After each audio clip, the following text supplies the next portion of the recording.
Selamat datang. Kali ini saya akan membagikan informasi mengenai cara membaca jangka sorong. Di depan saya ini adalah contoh sebuah jangka sorong.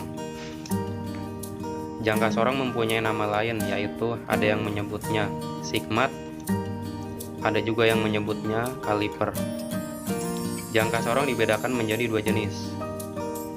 Yang pertama, jangka sorong digital. Yang kedua, jangka sorong manual. Yang kita pelajari di sini adalah jangka sorong manual. Mengapa kita mempelajari jangka sorong yang manual, bukan yang digital? Karena bukan tidak mungkin nanti ke depannya kita akan dihadapkan atau mencoba mengukur suatu benda menggunakan jangka sorong manual, dan tentunya pengetahuan yang kita dapat itu akan bermanfaat nanti ke depannya. Oke, kita mulai saja. Jangka sorong mempunyai 3 bagian pengukur, yaitu yang pertama adalah bagian ini. Sisi ini adalah yang paling sering digunakan untuk mengukur. Sisi ini digunakan untuk mengukur diameter sebuah benda kerja, diameter luar. Caranya adalah seperti ini. Contohnya, benda kerja ini akan kita ukur diameter luarnya. Bagian ini yang bisa digeser ini kita geser, kita buka, lalu benda kerjanya kita jepit seperti ini. Ya, jadilah begini cara mengukur diameter bagian luar suatu benda. Menjepitnya pun tidak boleh terlalu kencang ditekan, jadi cukup menyentuhnya seperti ini. Ya, seperti ini. Selain untuk mengukur diameter luar sebuah benda kerja, bagian ini juga berfungsi untuk mengukur panjang maupun lebar suatu benda. Saya contohkan benda ini. Bisa untuk mengukur lebarnya seperti ini, maupun mengukur panjangnya seperti ini.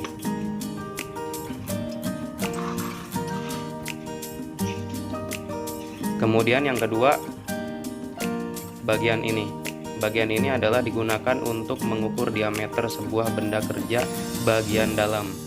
Jadi yang ini adalah mengukur bagian luar, yang ini digunakan untuk mengukur bagian dalam. Caranya adalah seperti ini.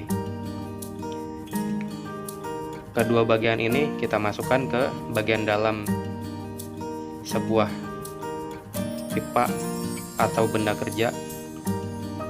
Kemudian kedua sisi ini harus menyentuh kedua dinding pada benda kerja tersebut, bagian dalamnya. Seperti ini.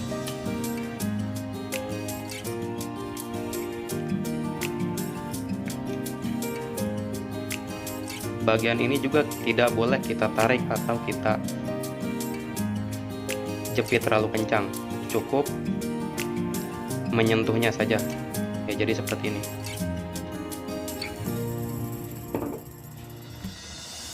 Kemudian yang ketiga adalah bagian ini, bagian stick yang bisa memanjang ini. Bagian stick yang memanjang ini digunakan untuk mengukur kedalaman suatu benda kerja. Contohnya benda ini kita akan ukur panjang dari sini ke sini. Caranya adalah bagian stick yang panjang ini kita masukkan ke dalam benda seperti ini. Bila kurang panjang, kita tarik lagi. Kemudian kita tekan ke bawah sampai menyentuh batas benda kerja bagian ini. Ya, jadi seperti ini. Nah, berarti inilah ukuran kedalaman benda tersebut sepanjang ini.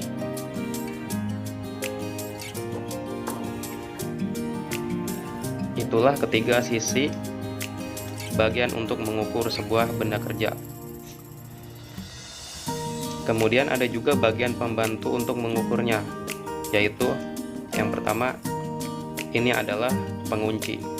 Jadi setelah kita mendapatkan kita menyentuh benda kerjanya, baik kedalaman, baik diameter luar maupun diameter dalam, agar posisi jangka sorong ini tidak berubah, maka ini harus dikunci, diputar seperti ini, maka dia tidak akan bergerak. Kemudian yang membantu lainnya adalah bagian ini. Ini digunakan untuk memudahkan menggeser dari si jangka sorong ini. Jadi posisi tangannya seperti ini. Posisi jempol kita letakkan seperti ini.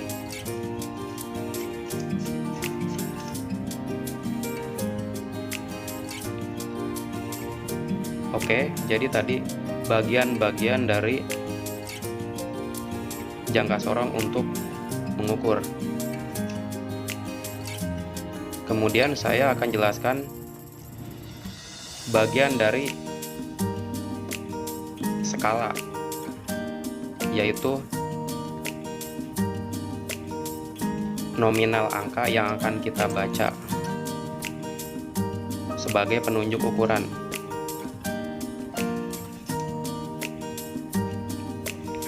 Yang pertama adalah ini.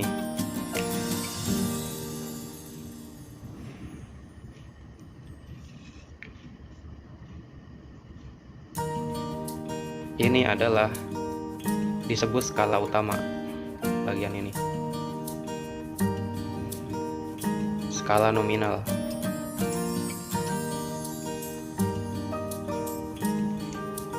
Yang bawah ini adalah skala nominal atau skala utama untuk milimeter, dan yang atas ini adalah skala utama untuk mengukur inch atau inci.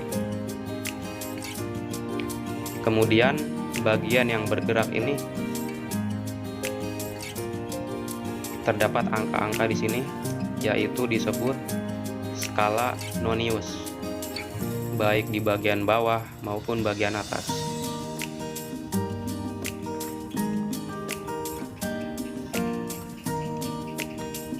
Ya, jadi itu adalah skala untuk mengukur sebuah benda kerja. Nah, ada satu hal lagi yang penting sebelum kita mengukur sebuah benda kerja menggunakan jangka sorong, yaitu pastikan jangka sorong itu akurat. Bagaimana kita identifikasi tersebut? Caranya dengan melihat titik nol. Titik nol di sini kita lihat pada posisi tertutup sempurna seperti ini. Kita lihat bila posisinya lurus antara bagian skala utama ini dan skala nonius ini, berarti jangka sorong tersebut masih akurat dan layak digunakan sebagai alat ukur. Namun biasanya seiring berjalannya waktu, bila jangka sorong sudah berumur sekian lama, maka bila kita tutup seperti ini, angka 0 ini tidak lagi simetris, tidak lagi lurus. Dan itu berarti sudah tidak layak kita gunakan sebagai alat ukur.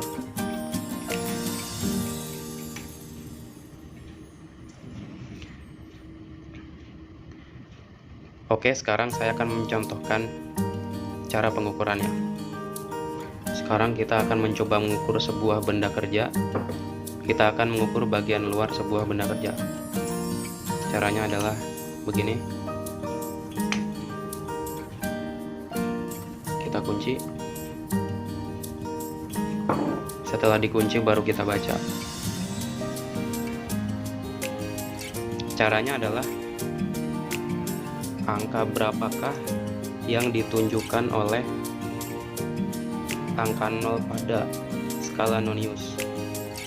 Di sini kebetulan angka 0 pada skala nonius ini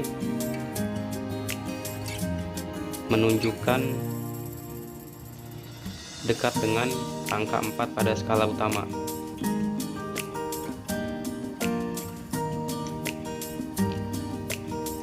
Dari sini ke sini adalah 10 garis, berarti 10 mm. Dari 0 ke 1 10, ke 2 10, ke 3 10, ke 4 juga 10. Berarti kita tulis dulu skala utamanya, yaitu 40.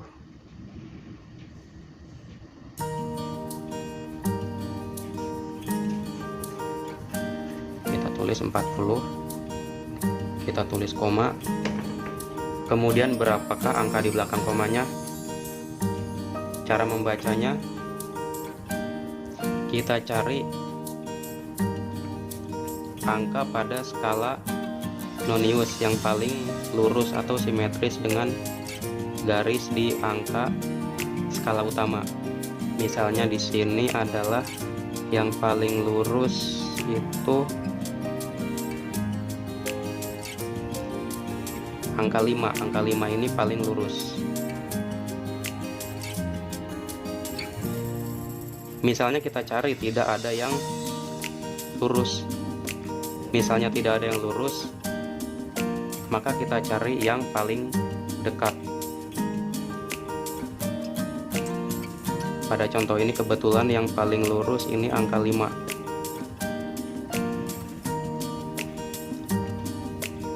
Dari 0 ke garis berikutnya adalah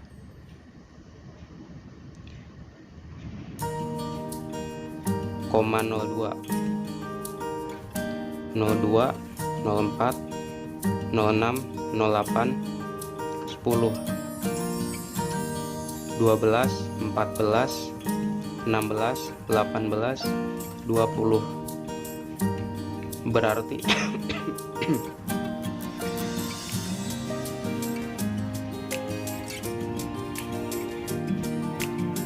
dari garis 0 pada angka nonius ini ke garis berikutnya adalah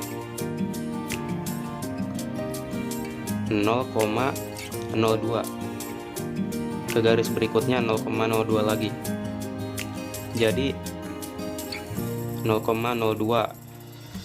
0,04, 0,06, 0,08, 0,1, 12, 14, 16, 18, 20. Berarti kalau yang paling lurus adalah angka 5, maka angka di belakang komanya kita tulis 50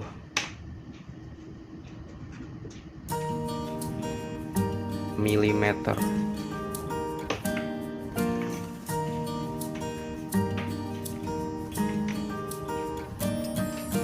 Jadi begitulah cara membaca ukuran milimeter pada jangka sorong.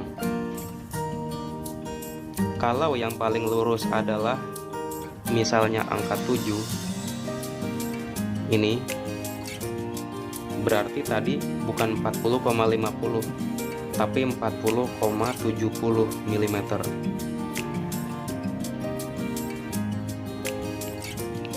Kalau yang paling lurus tadi angka titik ini, garis ini, berarti di sini kita tulis 40,34. Ya, jadi begitulah cara mengukur satuan milimeter pada jangka sorong. Kemudian kita coba ukur atau kita baca satuan incinya.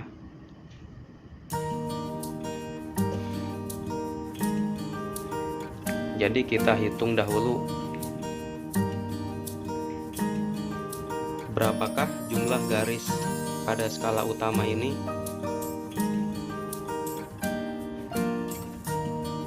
Ke angka 1 inch ini. Jadi di sini 0, ini 1 inch, ini 2 inch, ini 3 inch.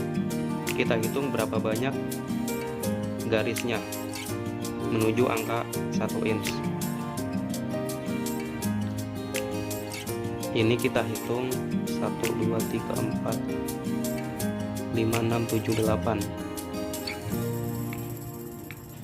Dari sini ke sini 8. Berarti ini 8, ini 8, 8, 8, 8. 1, 2, 3, 4, 5. 40.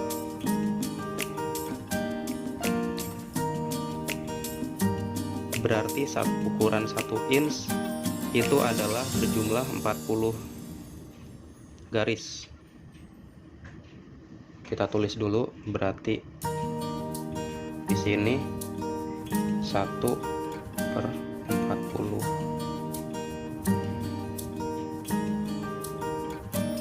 ditambah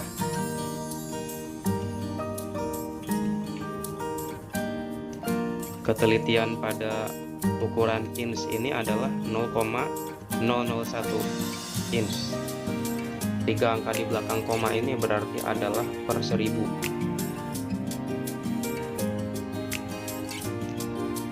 Berarti skala Noniusnya ini kita tulis 1/1000.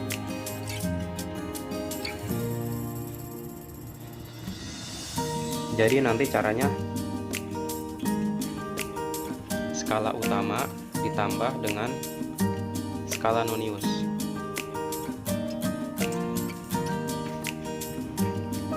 Kita baca di sini.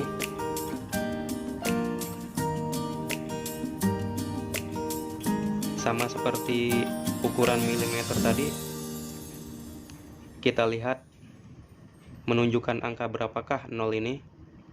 0 yang di bagian skala Nonius ukuran inch ini. Pada ukuran inch ini, skala Noniusnya, angka 0-nya ini tepat menunjukkan di angka 6 ini pada skala utama. Berarti tadi telah kita ketahui dari 0 ke 1 inch adalah berjumlah 40. Berarti ditambah dengan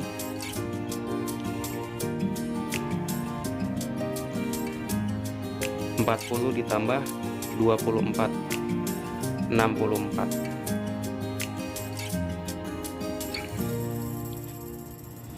Di sini kita tulis sama dengan 64/40 ditambah 40.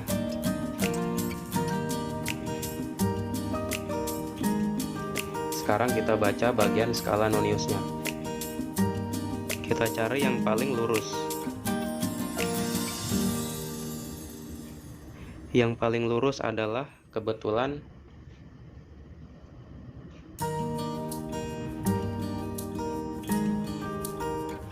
di sini. Berarti ini adalah 2.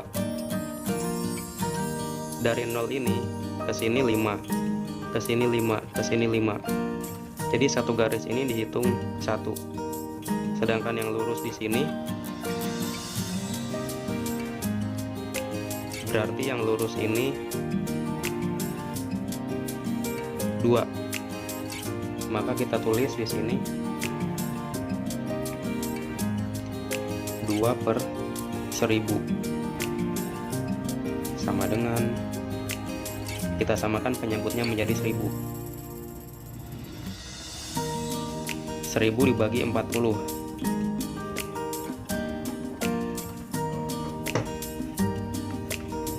menjadi 1.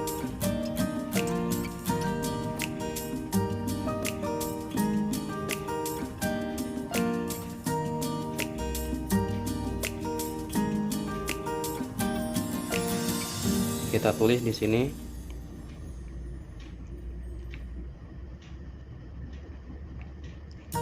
sama dengan 1,6 ditambah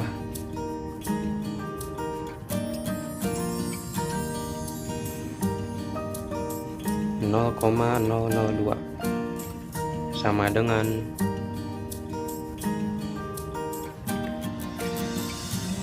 1,602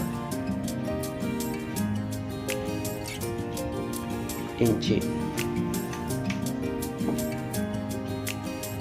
Ya, jadi begitulah cara mengukur atau membaca ukuran pada jangka sorong, baik milimeter maupun inch. Ketiga pengukur ini tinggal kita ukurkan pada benda kerjanya. Nah, baru setelah itu nanti kita tinggal memilih ingin mengukur dalam satuan inch atau satuan milimeter.